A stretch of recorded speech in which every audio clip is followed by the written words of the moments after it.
It's crazy when you don't really discover a person until they die or they do something that is making the news in a bad way. So around 12th grade, no, 11th grade, before class was let out for the summer vacation, this is like math class.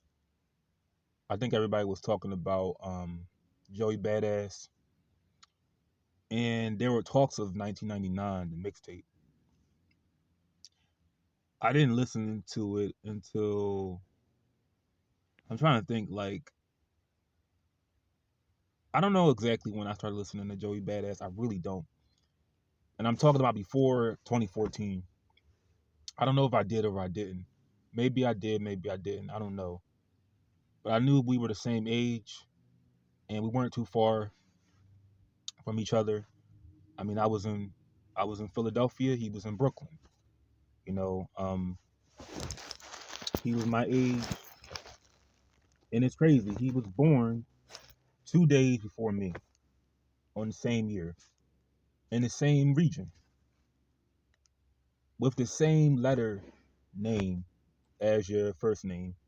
The first letter in my name, his is a J just like his. But I didn't really get into his music. In 2014, I got into one of the co-founders of Pro Era's music. Name is Capital S.T.E.E.Z.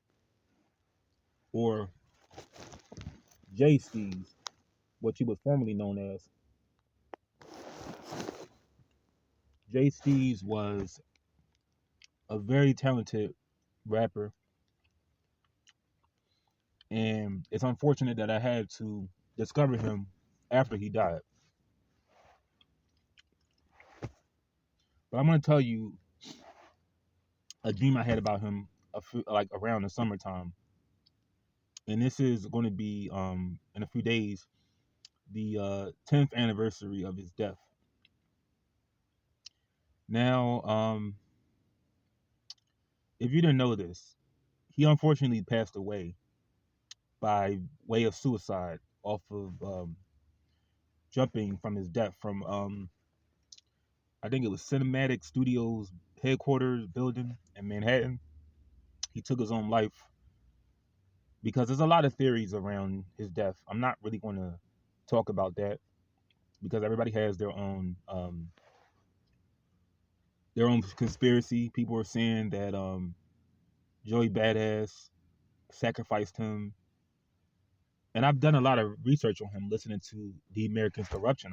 I learned a lot from him by that mixtape, from his interviews, and just my opinion. I ain't going to make the whole video about his death, but what I believe, some people say he was sacrificed. Some people say he was depressed. Some people say he thought his career wasn't going anywhere. I believe that this he was going to go to jail. They were trying to charge him with discrimination. If you didn't notice, the 47 logo on his American Corruption um, mixtape, people consider that a form of hate. It's like a hate symbol because it resembles a swastika. So he was going to go to jail actually, and he was worried about those charges he was getting from that sign. I think it's a combination of the lack of attention he didn't get from his music, and that charge he was getting because New York has some of the roughest jails in America. But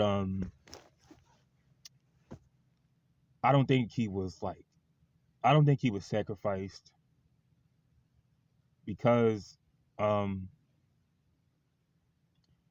the most popular person out of the entire group is Joey Badass, and that's what people record labels, they want to commercialize rap. They want you to talk about certain things. And what he was talking about, Capital S.T.E.E.Z., was not something that could sell, that can make money. That's why I didn't have interest in really endorsing his music like that. But I want to tell you, a lot of I learned from his music. I know the entire Americans Corruptions mixtape, the remastered, reloaded edition as well. I listened to the entire mixtape every day from 2014 to like the end or like the middle of 2015. I still do to this day, and it got me through a lot. Um, when a song just plays in your head, that whole mixtape represented the end of 2014 and like 2015.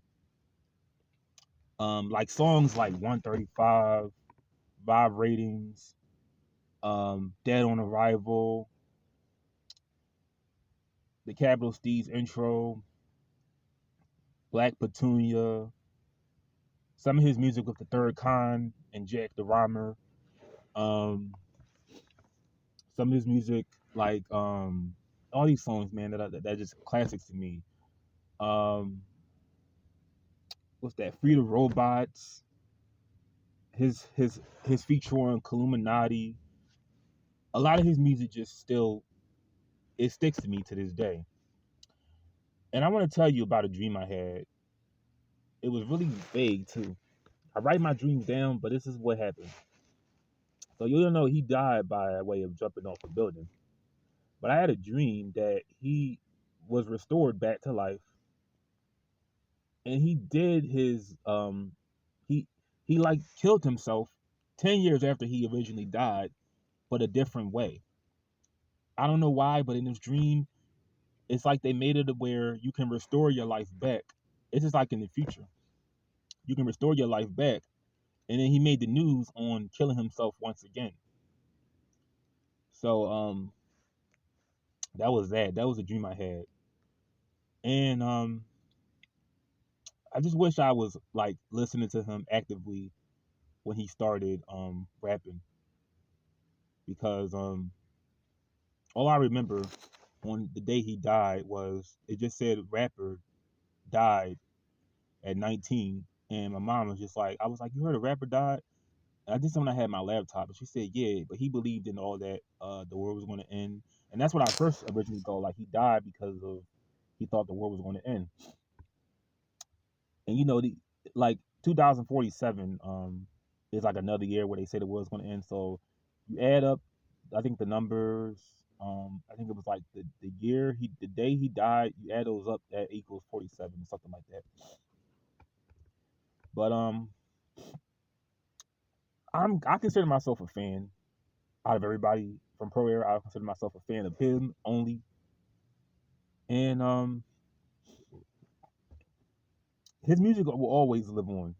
Like I don't know why, but I feel like he lived more than one life. They say like I don't get into all that spiritual, like like a lot of that astrology stuff, but they say that you live only like Buddhism promotes that you live many lives. I don't really believe in that, but in his case, I feel like he lived on this earth like more than once, and he was just telling us like things to be aware of when the time happens. 2047 will be a very important year. Um, he will be, I believe, 50 something, but like 54, 53. But Capital S.T.E.E.Z,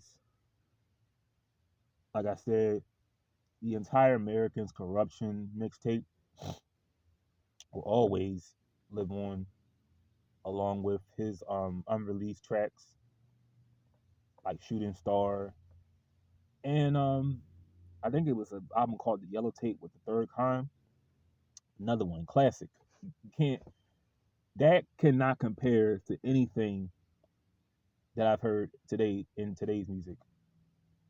But that was my dream I had of him, and I don't believe that he was killed, because honestly, he was not being promoted like Joey Badass was because of the things that he rapped about. But I personally believe that he was very depressed on his like the way his career was going and the lack of attention he received, and along with a lot of other things too. It's just unfortunate. I probably would never have heard of him had he not passed away.